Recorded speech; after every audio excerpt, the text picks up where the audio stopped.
Hello guys, welcome to DSK Tech YouTube channel.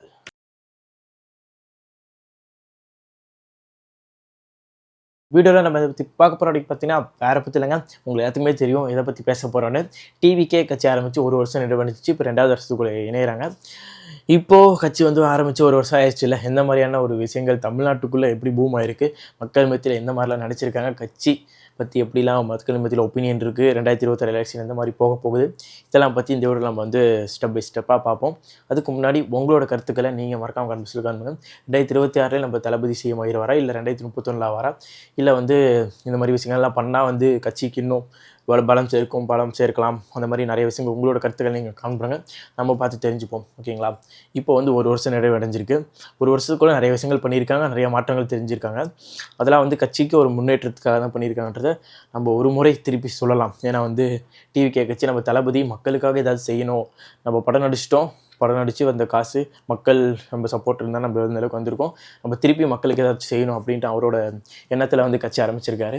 கட்சி ஆரம்பித்து இப்போ அவரோட முதல் கட்ட பணியாக வந்து 2026 எலெக்ஷன் நிற்க போகிறாரு. அந்த எலெக்ஷனில் எவ்வளோ ஓட்டு எண்ணிக்கை வரப்போகுது, அதன்படி தான் 2031 ஜெயிப்பாரா இல்லையான்றதை பார்க்க முடியும். ஒரு டிஎம்கே இருக்குது, அடுத்து ஏடிஎம்கே இருக்குது, அப்புறம் வந்து நம்ம தளபதி டிவிகே இருக்குன்னு வைங்களேன். ஏடிஎம்கே ஒரு 60% ஜெயிக்குது. 2026 எக்ஸாம்பிள் வச்சுக்கோங்க, 60% ஜெயிக்குது. மீதி வந்து ஒரு 40% வந்து மிஸ் ஆகுது இல்லையா. 40% ஒரு 25% வந்து நம்ம தளபதி அவருக்கு ஓட்டு விழுந்துச்சுனாலுமே ஒரு ப்ளஸ் பாயிண்ட் தான். ஒவ்வொரு தொகுதியிலுமே வந்து 2வது இடம் பிடிச்சாலுமே ஒரு ப்ளஸ், 3வது இடம் பிடிச்சாலுமே ஒரு ப்ளஸ். நிறையா எவ்வளோ தொகுதி ஜெயிக்கிறாருன்றது வந்து முக்கியம். நிறையா ஜெயிச்சாருன்னா அவ்வளோதான். 31 வந்து ஸ்ட்ராங்கான ஒரு கேண்டிடேட்டாக ஒரு கட்சியாக மாறுறதுக்கு நிறைய வாய்ப்புகள் இருக்குது. டிஎம்கே பார்த்து அலறதுக்கு வாய்ப்புகள் இருக்குது. இப்போயே வந்து தளபதி அவர் வந்து கட்சி ஆரம்பிச்சதுக்கப்புறம் இந்த ஒரு வருஷத்துலேயே வந்து டிஎம்கே எந்த அளவுக்கு டிவிகே மேலே ஒரு இது இருக்குன்றதை பார்க்க முடியுது. ஏன்னா வந்து அவங்க வந்து என்ன நினச்சிட்டு இருந்தாங்கன்னா, நம்ம 2026 அசால்ட்டாக ஜெயிச்சிருவோம், எதிர்கட்சி அந்த அளவுக்கு நமக்கு வந்து இல்லை அப்படின்னு நினச்சிட்டு இருந்தாங்க. இப்போ டிவிகே ஆரம்பிச்சதுக்கப்புறம் அவங்களுக்கே ஒரு சில பயம் வரதுன்றதை பார்க்க முடியுது. அதுக்கப்புறம் அவங்களோட டிஎம்கே அவங்களோட நேம் வந்து கடந்த ஒரு வருஷமாக வந்து எந்த அளவுக்கு அடி வாங்கிட்டு இருக்குன்றதை நம்ம பார்க்க முடியுது. ஒவ்வொரு கேஸ்லேயும் 2 மாதத்துக்கு ஒருக்கா வந்து டிஎம்கே பற்றி ஒரு பேட் நியூஸ் வந்து வந்துக்கிட்டே இருக்குது, ஒவ்வொரு விஷயம் பற்றி வந்துக்கிட்டே இருக்குது. இதெல்லாம் வச்சு பார்க்கும்போது 2026 வந்து ஒரு ஸ்ட்ராங் கேண்டிடேட்டாக வந்து ஒரு சில ஒரு குறிப்பிட்ட ஒரு பெர்சன்டேஜில் வந்து ஓட்டு வாங்கினாலே வந்து டிவிக்கு அவங்க நினச்சபடியாக வந்து 31 சிஎம் ஆகலாம். இல்லாட்டி மக்கள் ஒரு மிராக்குலஸாக ஒரு யூஸ் பண்ணி 2026 நீங்கள் வாங்கப்பா, எங்களுக்கு நீங்கள் வேணும், புது ஆட்சி வேணும் அப்படின்னு நினச்சி தளபதி அவர் வந்து சிஎம் ஆக்குனாங்கன்னா, டிவிகே கட்சி சிஎம் ஆக்குனாங்கன்னா செம்மையாக இருக்கும். இன்னும் ஒரு வருஷம் இருக்குது. ஒரு வருஷத்தில் நிறையா மாறும், நிறைய விஷயங்கள் மாறும். டிவிகே கட்சிக்கு யாரெல்லாம் வந்து கை கோர்த்து நிற்க போகிறாங்கன்றதையும் பார்க்க முடியும். வெயிட் பண்ணி பார்ப்போம் யாரெல்லாம் நிற்க போகிறாங்க. இந்த தளபதி ஒரு குறிப்பிட்ட கட்சிக்கு கை கோர்க்க போகிறாரா, இந்த தளபதி கட்சிக்கு ஒரு சில குறிப்பிட்ட கட்சி கை கோர்க்க போகுதுன்றதுலாம் இந்த ஒரு வருஷத்தில் நம்ம பார்த்து தெரிஞ்சுக்கலாம். இப்போ டிஎம்கேவுமே வந்து உங்களுக்கு வந்து என்ன அவங்க வந்து ஒரு ஆக்டிவாக இல்லையே, இப்படி இருக்குது அப்படி இருக்கேன்னு நீங்கள் நினைக்கலாம்.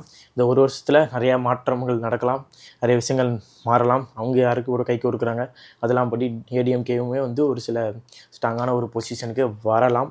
ஓகே, இப்போ டிவிகே பார்ட்டி ஆரம்பித்து ஒரு வருஷம் முடிஞ்சிச்சு, 2வது வருஷத்துக்குள்ளே போகிறாங்க இல்லையா. அதன் முன்னிட்டு கொள்கை தலைவர்கள் அவங்க 5 பேர்த்தோட சிலையை வந்து தளபதிக்கு வந்து ஓப்பன் பண்ணி வச்சு மாலை அறிவித்து செமையான ஒரு விஷயம் பண்ணியிருக்காரு. அதுக்கப்புறம் வந்து அந்த நிகழ்வுலேயே ஒரு சில சலசலப்பான ஒரு விஷயங்கள் நடந்திருக்கு. அதை பற்றி நம்ம வந்து செப்பரேட்டாக ஒரு வீடியோவில் பேசுவோம். அது என்ன நடந்துச்சு, என்ன மாதிரி கேம் ப்ளே பண்ணாங்கன்றதை பற்றி நம்ம செப்பரேட்டாக பேசுகிறோம்னா இன்னும் நமக்கு வந்து ஆழமாக அதை பற்றி கூர்ந்து கவனிக்கலாம்.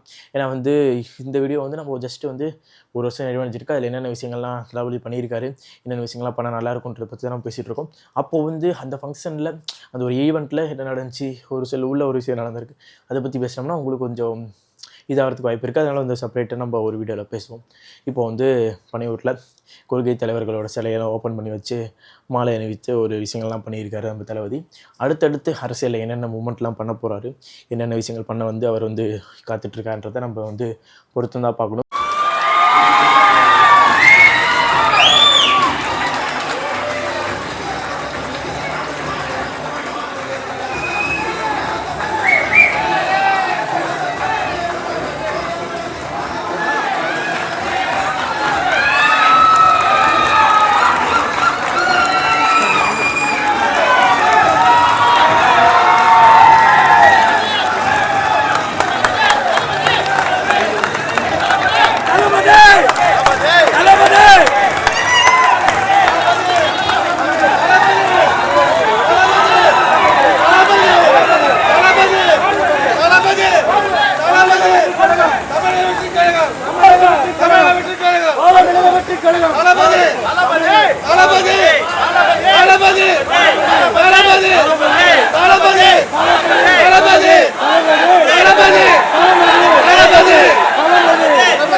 ಚೌಕ್ರವ್ರ ಕೂಡ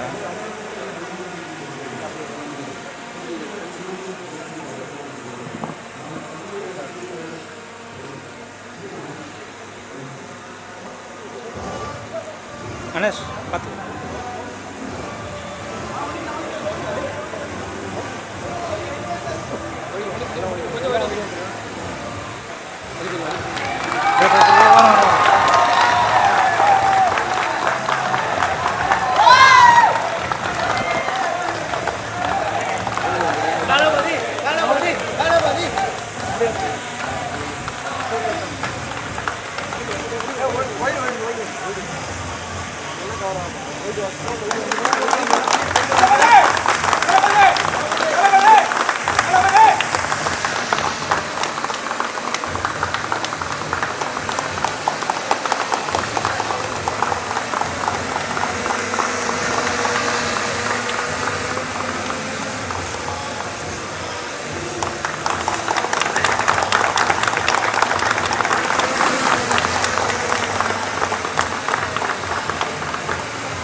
சரணா